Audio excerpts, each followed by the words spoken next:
إن الله وملائكته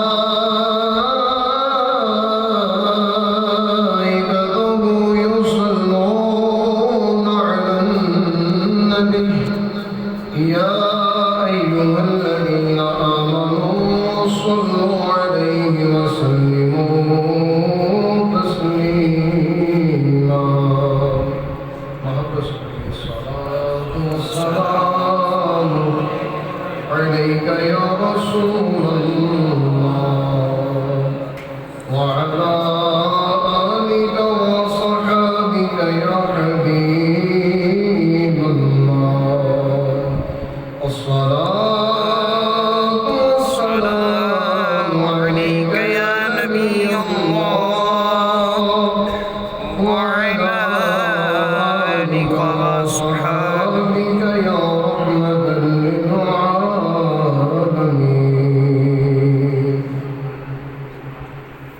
امام اہل سنت الشاہ امام احمد رضا خان علیہ رحمۃ الرحمن بڑے پیارے انداز میں کہتے ہیں،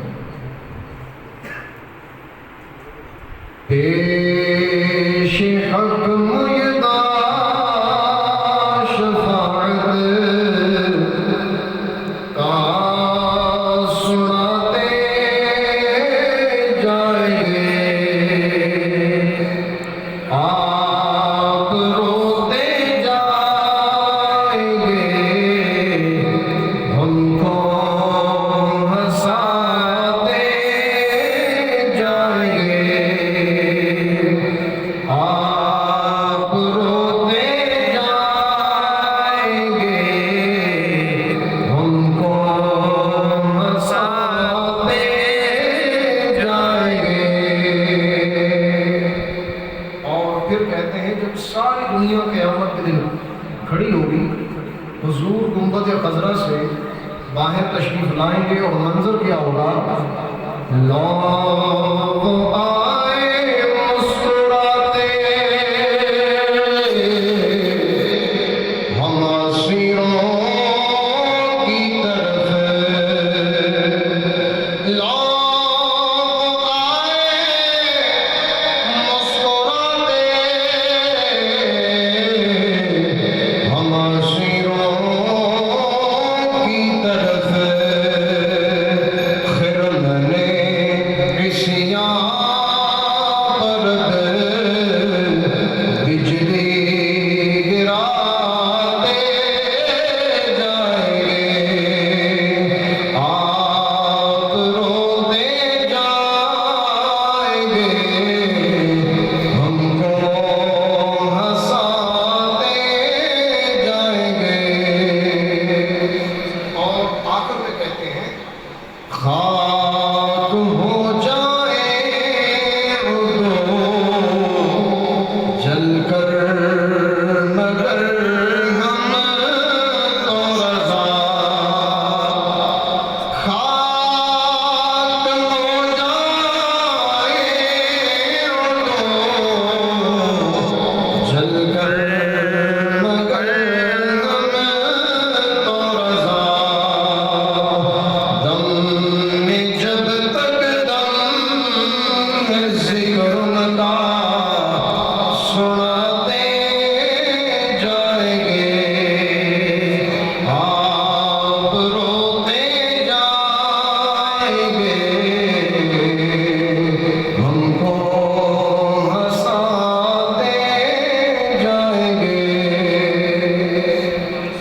اللہ جل شانہ کی حمد و ثنا اور اس کے پیارے حبیب علیہ السلام والسلام کی بارگاہ میں ہدیۃً درود و سلام عرض کرنے کے بعد اللہ جل شانہ کی بارگاہ میں التجا ہے، خالق کائنات ہماری یہ مختصر سی حاضری اپنی بارگاہ میں قبول فرمائے، اور رمضان المبارک اپنی برکتیں اپنی رحمتیں لٹا رہا ہے۔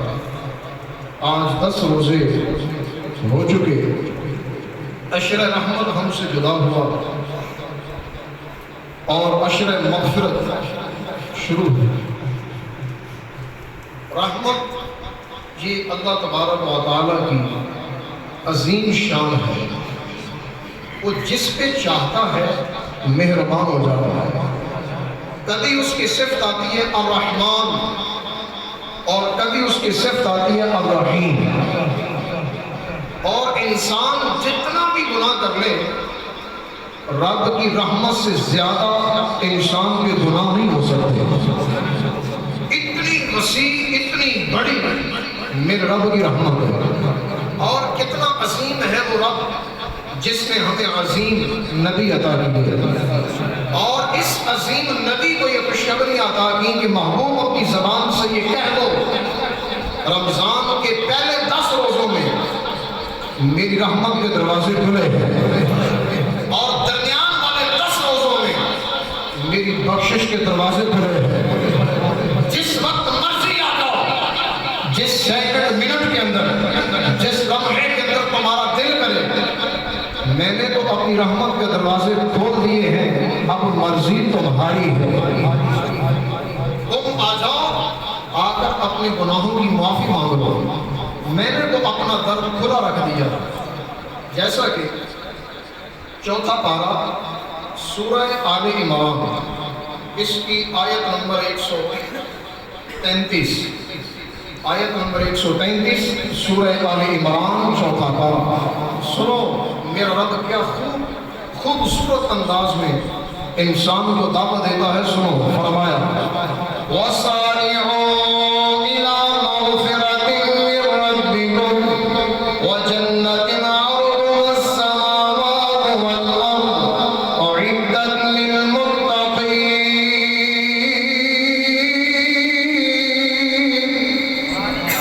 فرمایا سارعوا إِلَىٰ مَغْفِرَةٍ مِّن رَّبِّكُمْ۔ سارعوا کا معنی ہوتا ہے دوڑو، حکم ہے اللہ کا۔ فرمایا سارعوا، دوڑو، جلدی کرو، الی مغفرۃ من ربکم، اپنے رب کی بارگاہ میں بخشش مانگنے کی طرف، توبہ کرنے کی طرف، گناہوں کو معاف کروانے کی طرف جلدی کرو۔ ظاہری بات ہے، اللہ نے فرمایا ہے کہ جلدی کرو، تو دنیا جانتی ہے اور ہمیں بھی اس بات کا یقین ہے کہ تم بھی جلدی کر لو، کہیں اس جلدی سے پہلے موت نہ آ جائے۔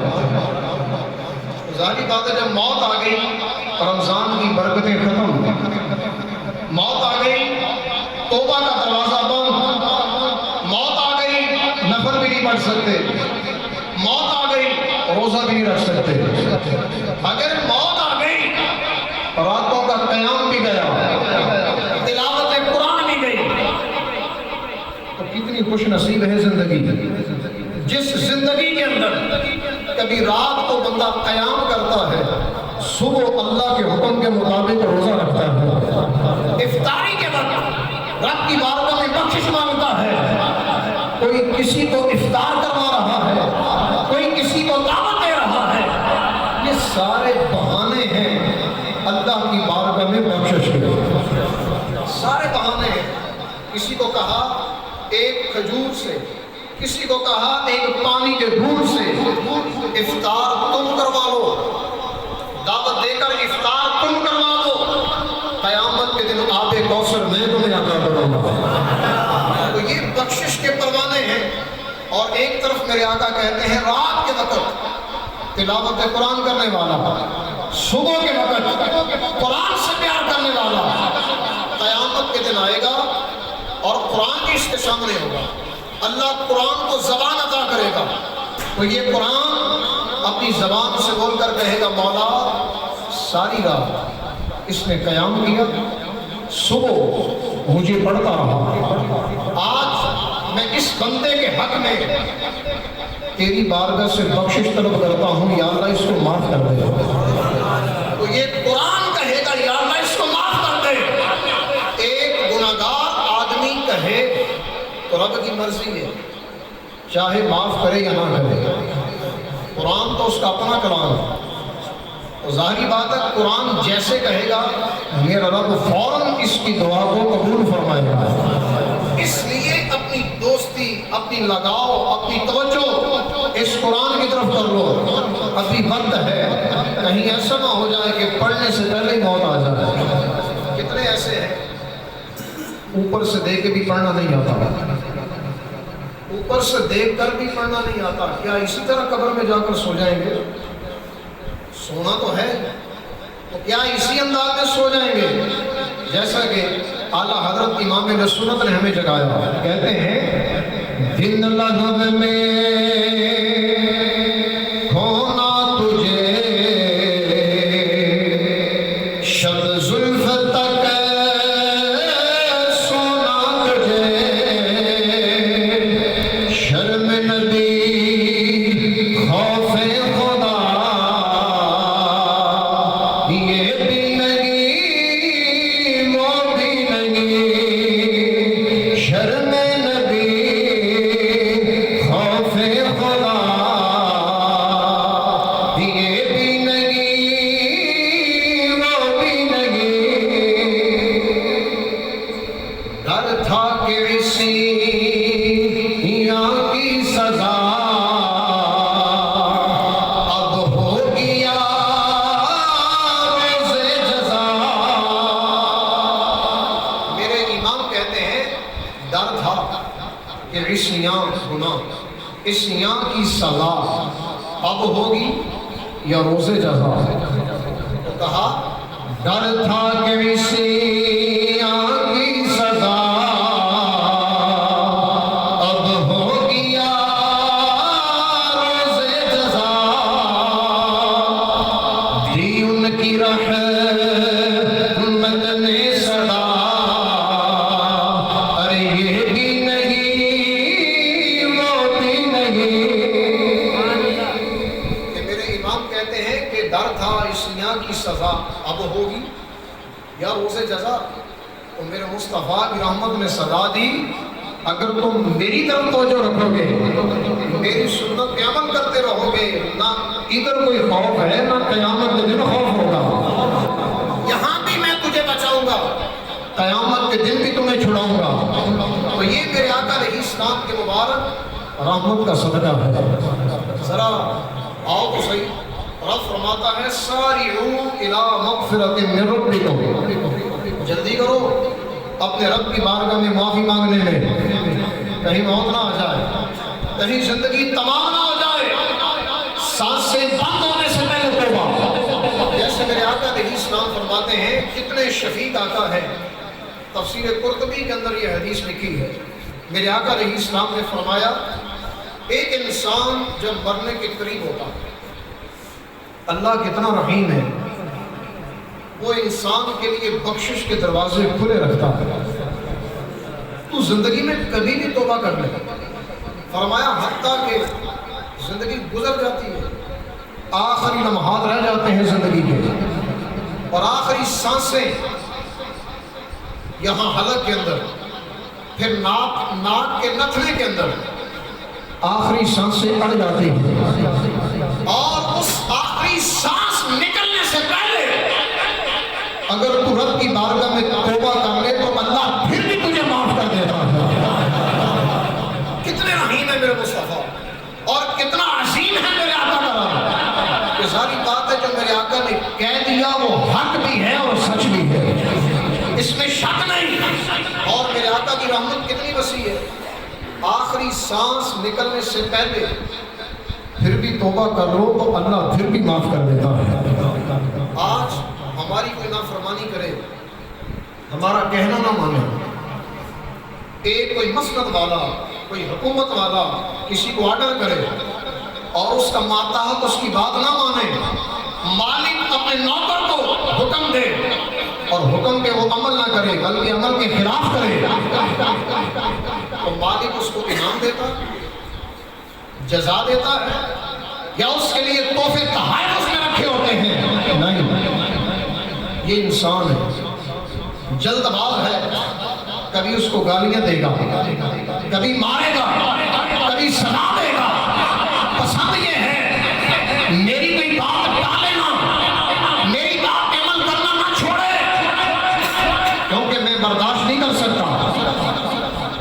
اگرچہ اپنے اندر بڑے عیب ہیں وہ تو نظر نہیں آتے، لیکن اگلے کا عیب چھیتی نظر آ جاتا ہے۔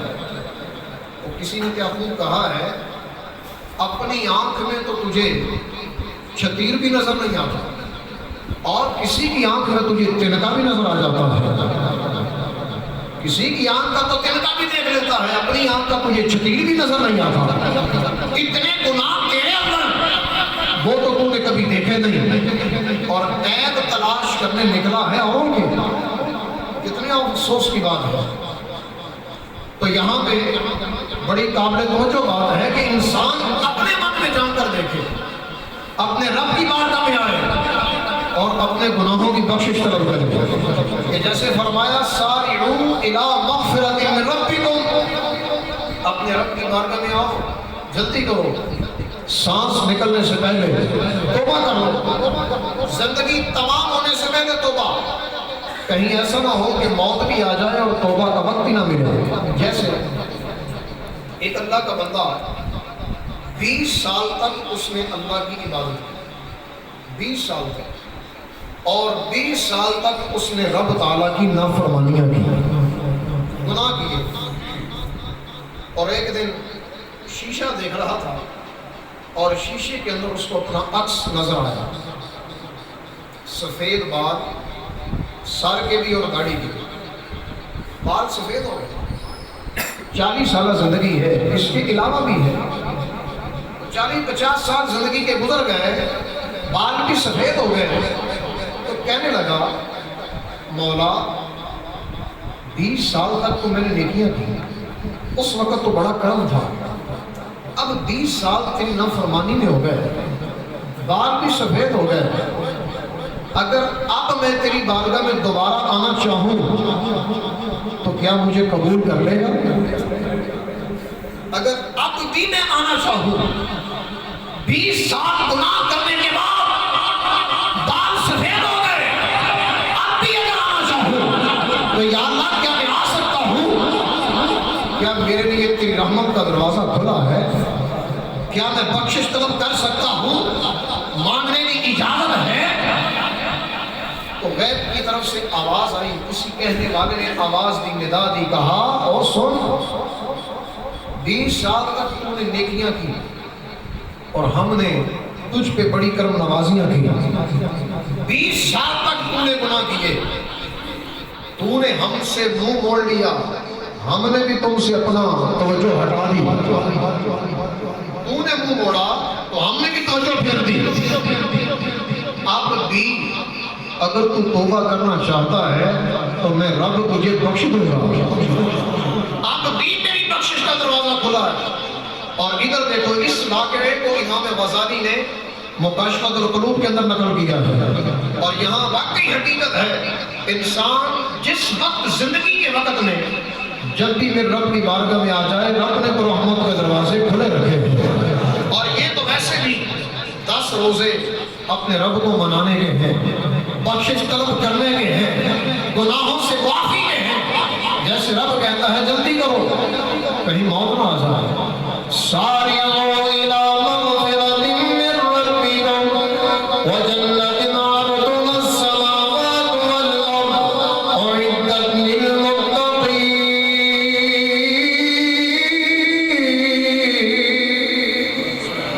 اپنے رب کی بارگاہ میں بخشش کی طرف دوڑو، وجنت، اور جنت کی طرف دوڑو، ارضها السماوات والارض، جس کی چوڑائی میں، لمبائی نہیں، ابھی چوڑائی بیان کی ہے، فرمایا جس کا عرض، جس کی چوڑائی آسمان و زمین سے بھی زیادہ ہے، آسمان و زمین سے بھی زیادہ ہے، 7 زمینیں ہیں، 7 آسمان ہیں، زمین کی تہ میں کیا ہے، انسان کی عقل حیران ہے، زمین کی تہ کے اندر کتنی مخلوق ہے اور کیا رب کے راز پوشیدہ ہے، کسی کے عیاں نہیں ہوئے، انسان حیران ہو گیا، اور آسمانوں کی بلندی کوئی جا ہی نہیں سکا سوائے میرے مصطفیٰ کے، وہ اللہ نے اپنے نبی کو شان عطا کی، محبوب چاہے تم زمین کی سیر کر لو، چاہے آسمانوں کی سیر کر لو،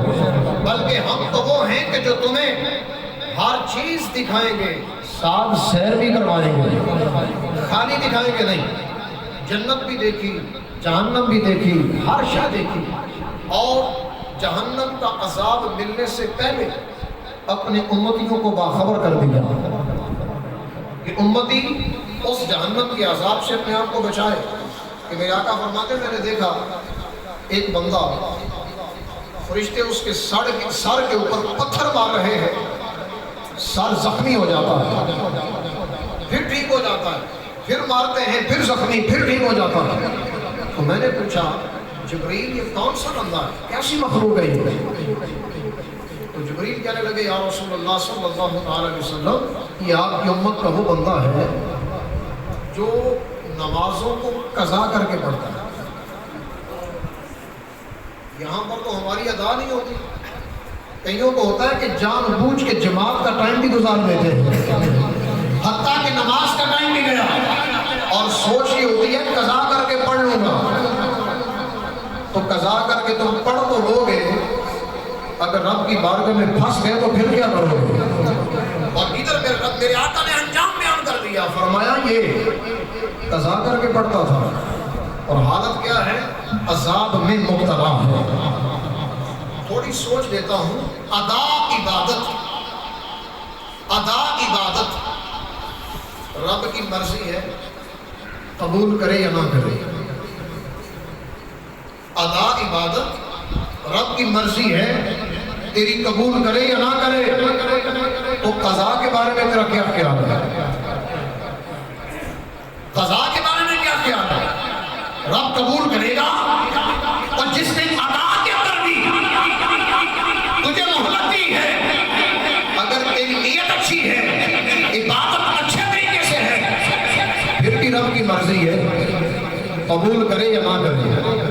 اور تو قضا کی سوچ رہا ہے، اور ادھر کیسی عجیب بات ہے، رمضان کے مہینے کے اندر انسان بے نمازی ہے، سب کے سامنے کھاتا پیتا ہو، ایک کافر بھی، ایک سکھ بھی، ایک یہودی عیسائی بھی مسلمان کے رمضان کے مہینے کا احترام کرے، اور مسلمان اس احترام سے، اس قدر سے، اس نعمت سے محروم ہو، بڑے افسوس کی بات ہے۔ جیسے ایک عیسائی تھا، اس کا بچہ بازار میں کھا رہا ہے، اس نے تھپڑ مارا زور سے، کہا تجھے حیا نہیں آتی؟